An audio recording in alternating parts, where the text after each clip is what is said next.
Kenaikan harga kedelai impor melambung membuat para pengusaha tahu dan tempe di Pangkalambun, Kabupaten Kota Waringin Barat bersiasat agar tidak merugi dengan cara memperkecil ukuran tahu dan tempe. Hal ini pun dilakukan para pengusaha agar produksi tahu tempe tetap berjalan dan tetap bertahan.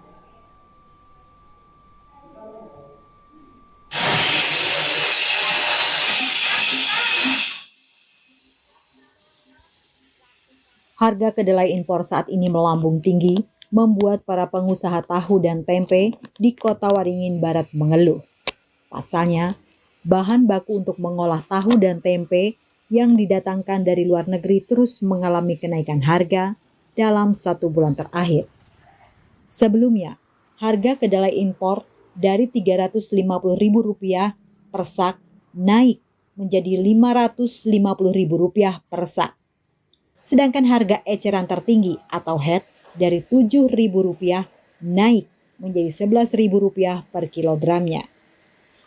Menurut salah seorang pengusaha bernama Syariah yang sudah memproduksi tahu dan tempe sejak tahun 1990 menjelaskan, dugaan kenaikan bahan baku pembuatan tahu dan tempe dipicu oleh naiknya biaya pengiriman dari luar negeri sehingga memaksa pengusaha tahu dan tempe memperkecil ukuran agar produksi tetap bisa berjalan dan harga tidak perlu dinaikkan karena kondisi ekonomi masyarakat. Naiknya banyak sekali yang sekarang ini. Naiknya itu dulu waktu sebelum pandemi ini 360 satu saknya atau 7.000 per kilonya, sekarang menjadi 11.000 per kilo. Sekarang menjadi 11.000 per kilo. Kalau satu sak itu berapa harganya, Bu? Satu sak itu dulu 350 aja ya, yang sebelum pandemi itu, sekarang mencapai 550. Bu, apa yang menyebabkan kenaikan itu, Bu? Saya kurang mungkin masalah pengiriman atau produksi karena dari Indonesia sendiri ini ini kan dari luar, ini dari maksudnya itu dari Amerika semua. Kalau dari sini kan nggak ada masuk ke Pangkalambun. Harga naik ini, Bu, untuk menyiasati agar supaya dapat keuntungan tuh bagaimana, Bu? Ya kita agak kecilkan lah dikit, cuma ya itu tipis banget tuh.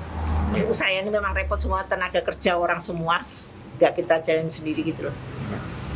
Bu, kalau dalam satu hari itu mau produksi berapa karung, Bu, atau berapa kilo, Bu, dalam satu hari itu ya, di produksi Ibu ini di perusahaan itu? Ya rata-rata tuh 25 karung. Tahu tuh. Satu karung itu isinya? Satu karungnya 50. Ya, 50 kilogram, Bu, ya? Iya. Ya, harapan dia kalau bisa dinormalkan kembali lah, kalau bisa biar kita nih bisa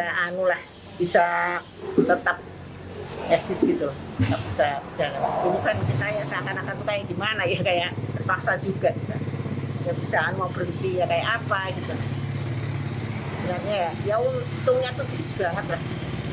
Jadi nggak ada pengurangan karyawan atau bagaimana? Nggak ada. Jadi kita ini bayarnya per dorongan itu. Kalau misalnya ini naik terus, Bu, apakah terancam gulung tikar atau bagaimana, Bu, perusahaan itu? Ya nggak tahu lah, kalau pengusaha-pengusaha ini mau kompak, saya rasa ya masih bisa bertahan. Tapi kalau pengusaha-pengusaha ini nggak mau kompak, ya memang kalau seperti saya ini memang kalahnya itu di tenaga kerja. Soalnya semua saya tenaga kerja orang semua. Kalau mereka yang bikin sedikit-sedikit kan bisa bisa artinya mereka kerjain sendiri, jual sendiri, diapain sendiri gitu. Kalau seperti saya, angkut pun sampai 2-3 kali ngangkut. Dari pembeli itu ada ngeluh atau bagaimana dengan dikurangnya ukuran atau apa, Bu? Ya aslinya ngeluh, tapi ya kita kasih pengertian karena ini kedelai kan mahal gitu. Mereka kan tahu juga dari TV dari mana gitu kan siaran harga kedelai naik gitu. Mereka ya kalau yang paham ya nggak terlalu, tapi kalau yang nggak paham ya ngeluh gitu. Nah soalnya dijual lagi nggak bisa gitu. Susah. Kenaikan harga kedelai impor bukan kali pertama dirasakan. Hanya saja saat ini, dalam kondisi pandemi COVID-19 sangat merepotkan para pengusaha karena kenaikan terjadi pada bahan dasar produksi tahu dan tempe. Dari Pangkalambun, Rudi Bintoro melaporkan.